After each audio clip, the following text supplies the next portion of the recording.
अस्सलाम वालेकुम मेरे प्यारे प्यारे व्यूअर्स, कैसे हैं आप सब। उम्मीद करती हूँ आप सब खैरियत से होंगे। तो आज हम इस बारे में बात करेंगे कि YouTube का जो न्यू फीचर आया है अल्टरेट कंटेंट, इसके क्या मीनिंग है, इसको कहाँ पे यस करना है, कहाँ नो करना है, इसको कब यूज़ करना है।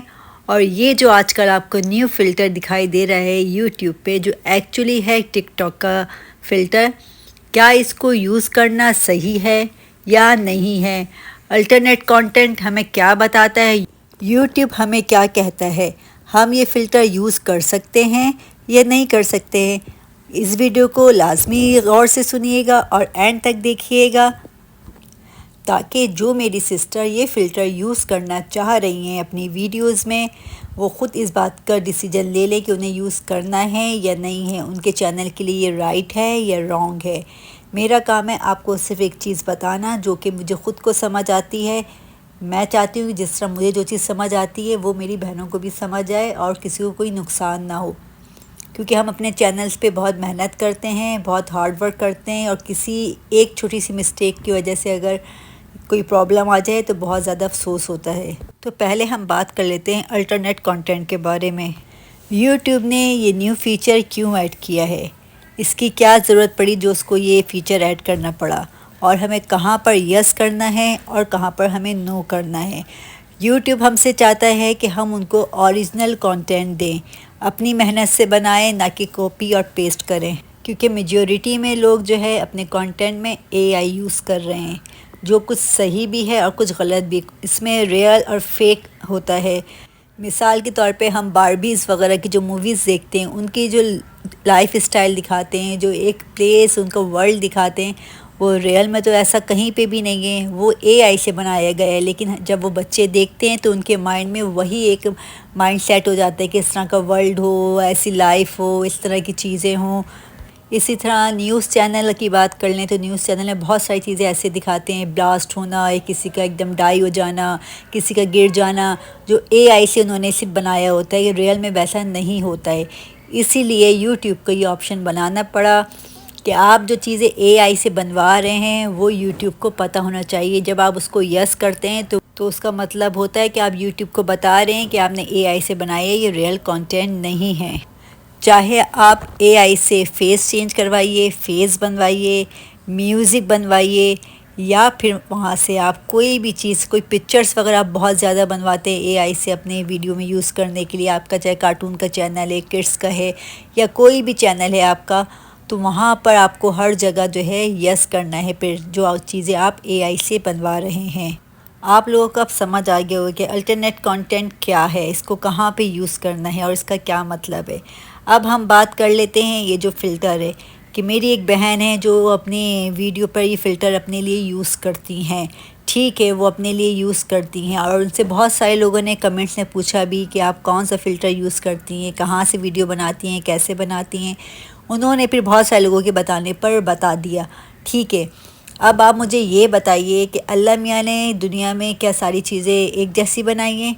नहीं ना, उसने हर एक चीज़ को एक दूसरी चीज़ से डिफरेंट बनाया है, बिल्कुल डिफरेंट बनाया है। अगर यूट्यूब को इस तरह का कोई फ़िल्टर देना होता तो क्या यूट्यूब ख़ुद से नहीं दे सकता था ये फ़िल्टर? लेकिन यूट्यूब पे इस तरह की कोई फ़िल्टर वाली चीज़ नहीं, उसकी पॉलिसी में ही नहीं है कोई फ़िल्टर वगैरह। ये तो टिकटॉक का है। ठीक है, वो बहन यूज़ कर रही हैं, और मुझे नहीं पता कि उनका चैनल मोनेटाइज़ हो गया है कि नहीं हो गया है। लेकिन जो दूसरे लोग हैं, अगर वो यूज़ करना चाह रहे हैं, तो मैं आपको यही बात कहना चाह रही हूँ कि अल्लाह मियाँ ने सबका फेस डिफरेंट बनाया है। अगर 10 लोग हैं और अगर 10 लोग उस फ़िल्टर को यूज़ करें तो 10 लोग सेम हो जाएंगे, तो क्या आपकी वीडियो जो एक्सेप्ट होगी, या देखने वालों को समझ में आएगा कि हम किसकी वीडियो देख रहे हैं? क्योंकि सब सेम फेस के तो नहीं होते हैं ना। और हो सकता है कि वो वाली सिस्टर का जो चैनल है मोनेटाइज हो गया हो, क्योंकि यूट्यूब तो चेहरा देख रहा है कि एक ही चेहरा। और उनको जब उनसे पूछा गया था कमेंट में कि आपको अल्टरनेट कंटेंट के बारे में पता है, तो उन्होंने अपने यही व्यूवर्स को बताया कि नहीं, मुझे इस बारे में नहीं पता है, जिस बहन को पता है वो मुझे लाजमी बताएं। तो इस बात से मुझे अंदाज़ा हुआ कि उनका चैनल शायद मोनेटाइज नहीं हुआ, और उनको ख़ुद को भी नहीं पता है इस बारे में। और रियल में वो अपने चैनल पे मेहनत कर रही है, वर्क कर रही है, और व्यूज़ आ भी रहे हैं। और अगर खुदा न खास्ता ये नहीं मोनेटाइज़ हुआ तो उसकी जितनी मेहनत है वो सारी ज़ाया हो जाएगी। इसलिए मेरी रिक्वेस्ट है उन बहनों से जो ये फ़िल्टर यूज़ करना चाह रही हैं, प्लीज़ इस फ़िल्टर को या किसी भी फ़िल्टर को ना यूज़ करें, क्योंकि टिकटॉक एक अलग है सोशल प्लेटफॉर्म है और ये यूट्यूब एक अलग प्लेटफॉर्म है। दोनों का जो है पॉलिसी बिल्कुल डिफरेंट है। टिकटॉक पर मैं ख़ुद भी वो यूज़ करती हूँ फ़िल्टर, लेकिन वहाँ पर काफ़ी सारे लोग हैं जो ये फ़िल्टर यूज़ करते हैं, लेकिन उसमें इतने व्यूज़ भी नहीं आते हैं। और सेकेंडली उनका अपना फ़िल्टर दिया हुआ, और वो एक यही फ़िल्टर नहीं, आप में से कई सिस्टर यूज़ करती होंगी टिकटॉक, तो आपको पता होगा कि जो है वो न्यू फ़िल्टर अपने लॉन्च करते रहते हैं, क्योंकि उनकी पॉलिसी में है ये। लेकिन यूट्यूब उन्हीं वीडियोस को प्रमोट करता है, उन्हें आगे भेजता है जो ओरिजिनल कंटेंट होता है।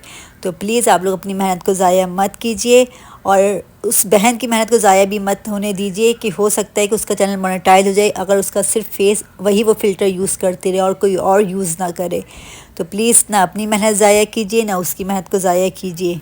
मैं भी कोई प्रोफेशनल नहीं हूँ, मैंने भी अपना चैनल स्टार्ट किया है और उस पर हार्ड वर्क कर रही हूँ, लेकिन मैं जो है हार्ड वर्क कर रही हूँ। कभी कभी व्यूज़ नहीं आते हैं, कभी माशाल्लाह बहुत अच्छे आ जाते हैं, लेकिन मैं डिसहार्ड नहीं होती हूँ। ये देखिए यहाँ का ये मैरिज हॉल है, यहाँ पर मैरिजेस वगैरह होती हैं।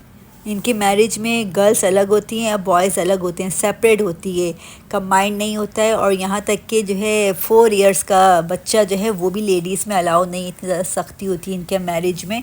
और जब दुल्हा आते, वैसे तो सब लेडीज़ होती हैं तो वो जिस तरह की भी ड्रेसिंग करें, जो भी इंजॉय करना चाहे कर सकती हैं, लेकिन जब दूल्हे के आने का टाइम होता है, वहाँ पे जब ग्रूम आता है तो उससे पहले जितनी लेडीज़ होती हैं वो सब हिजाब कर लेती हैं, फिर वहाँ ग्रूम की एंट्री होती है, और जो भी उनके साथ जेंट्स आना चाहते हैं फिर उनकी एंट्री होती है। मैं तो कभी नहीं गई सऊदियों की मैरिज में, लेकिन मेरी फ्रेंड है वो गई थी, तो उसने फिर मुझे बताया था इनकी मैरिज में इस तरह होता है। कितना छोटा बच्चा भी अलाउ नहीं करते लोग, 4 साल लगे, बहुत छोटा होता है, लेकिन वो 4 साल का बच्चा भी जो है वो माँ के साथ लेडीज़ साइड पे अलाउ नहीं होता है। और आप लोगों से बात करते करते हम पहुँच गए थे सलाम मॉल। हमने पहले अलबेक खाया क्योंकि बहुत भूख लग रही थी हम लोग को। पहले अलबेक सिर्फ मक्के और मदीने में मिलता था, तो हम लोग जब उम्रे के लिए जाते थे या मदीने जाते थे तो ज़ियारत के बाद सबसे पहला जो खाना होता था वो अलबेक होता था, क्योंकि इतना यमी होता है अलबेक, इसका ब्रोस्ट बहुत ज़्यादा अच्छा होता है। लेकिन आहिस्ता आहिस्ता अब इन लोग ने पूरे सऊदी अरेबिया में ये ओपन कर दिया है, लेकिन जब कम कम ब्रांचेस खुली थी तो भी बहुत ज़्यादा रश रहता था, कितने कितने घंटे लाइन लगानी पड़ती थी। उसके बाद हर ब्रांच में जो ब्रोस्ट भी नहीं मिलता था, कहीं पे नगेट्स मिलते थे, कहीं फ़िश, कहीं ब्रोस्ट, लेकिन अब हर जगह जो है सब चीज़ें मिलती हैं। इस शॉप पर लिखा हुआ था 50 रियाल।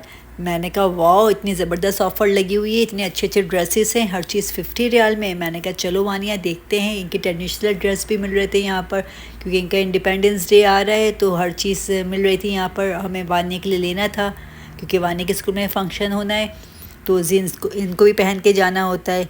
तो मैं देखी थी बड़ी अच्छे अच्छे ड्रेसेस थे, फिर मैंने इसके ऊपर जब टैग देखे तो सब पे डिफरेंट प्राइस लिखे हुए थे।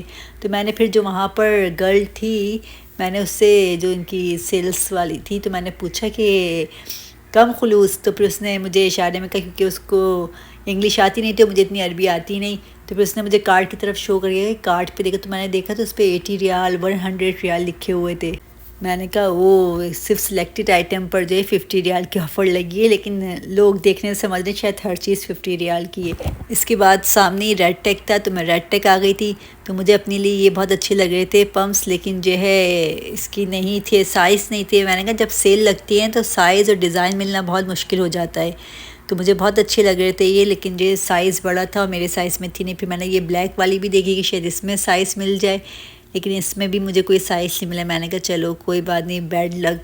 मेरे साथ ही अक्सर यही होता है कि या तो कोई चीज़ समझ नहीं आ रही होती, जब पसंद आती है तो फिर उसका साइज़ नहीं मिलता है। वैसे भी रेगुलर यूज़ में तो ये आते नहीं हैं, वैसे तो शूज़ ही पहनती हूँ, लेकिन जो है कहीं पार्टी वार्टी में जाना होता है तो फिर उसके लिए फिर ये चाहिए होते हैं। तो मेरे पास ऑलरेडी काफ़ी सारी हील्स हैं। फिर मुझे मिल गए थे वाने के लिए बूट, बहुत अच्छे लग रहे थे। मैंने कहा चलो इसके लिए बूट ले लेती हूँ, क्योंकि अब वैसे भी विंटर आने वाली है।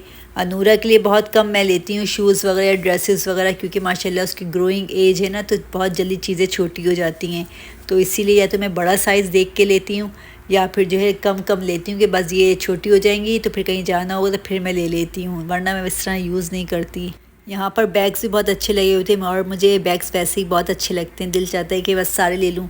लेकिन जो है बच्चों के साथ जो है छोटा बैग जो है नहीं कैरी किया जाता, उनके लिए बड़ा बैग ही लेना पड़ता है जिसमें उनकी सारी चीज़ें रखी हों। और ये सलाम मॉल के पास ही लगा हुआ था एक फेस्टिवल, हम वहाँ से जब फ्री हुए थे हमने कहा चलो यहाँ पर चलते, थोड़ा देखते हैं क्या हो रहा है, क्योंकि इतनी ज़ोर ज़ोर से म्यूज़िक की आवाज़ें आ रही थी। हम यहाँ आए तो कुछ इनका अपना सॉन्ग वगैरह और डांस वगैरह चल रहा था, तो मैं देख के हंसी भी आ रही थी कि क्या करें। लेकिन आप रश देखिए, कितनी सारी लेडीज़ जो चेयर डाल के बैठी हुई हैं, एंजॉय कर रही थी।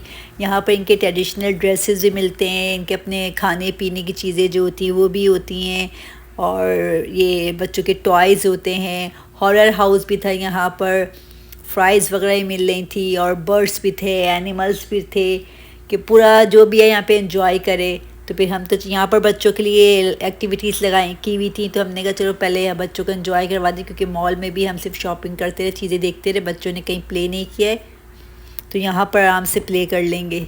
तो यहाँ का जो एंट्री थी वो फ्री थी, उसका कोई टिकट नहीं था। लेकिन आप अंदर आकर जो चीज़ें आप करेंगे एक्टिविटी, टेम्पोलिन या हॉरर शो वगैरह देखने जाएंगे अंदर, उन सब के टिकट थे, या वो भी थी पडलिंग बोर्ड जो होती है वो भी थी, तो उन सब के चार्जेस थे। तो वैसे आप अंदर आके खाएं पिएं, और जो उनका सॉन्ग वगैरह चल रहा था स्टेज वगैरह पे, अगर वो इन्जॉय करना चाहते तो आप वैसे ही फ्री में बैठे हैं, इन्जॉय कीजिए और फिर जा सकते हैं। और अगर आपके बच्चे कुछ एक्टिविटी करना चाहते हैं, खेलना चाहते हैं, तो उसके लिए फिर आपको टिकट लेके जो है खेलना पड़ेगा। यहाँ पर वानिया भी और अनूरा दोनों माशाल्लाह एंजॉय कर रही थी। वानिया ने एंजॉय किया माशाल्लाह, लेकिन अनूरा थोड़ा स्कैरी हो रही थी, फ़र्स्ट टाइम तो उसने पहले कभी भी नहीं गई थी यहाँ पर। और फिर बच्चे भी थे ना, छोटे छोटे बच्चे, तो आके उसको छेड़े भी रहे थे, तो उससे थोड़ा सा और डिस्टर्ब हो रही थी। यहाँ पर इनकी ट्रेडिशनल खाने पीने की चीज़ें ही बहुत अच्छी मिलती हैं, बहुत यम्मी होती हैं। अक्सर मैं भी जो है यहाँ से लेके जाती हूँ। कुछ क्रैकर्स टाइप के होते हैं, बड़े अच्छे से जो है जैम वगैरह होती है इनके अपनी होममेड वगैरह, बाया वगैरह के स्टॉल्स लगे हुए होते हैं। बहुत अच्छी चीज़ें मिल जाती हैं आपको यहाँ पर, अच्छे सेल प्राइस में लगे होते हैं, डिस्काउंट पर। अगर आपको मेरा ब्लॉग अच्छा लगे तो लाइक शेयर एंड सब्सक्राइब ज़रूर कर दीजिएगा। मिलते हैं हम लोग नेक्स्ट ब्लॉग में, जब तक के लिए अपना ख्याल रखिएगा, मुझे भी दुआ में याद रखिएगा। बाय बाय, अल्लाह हाफिज़।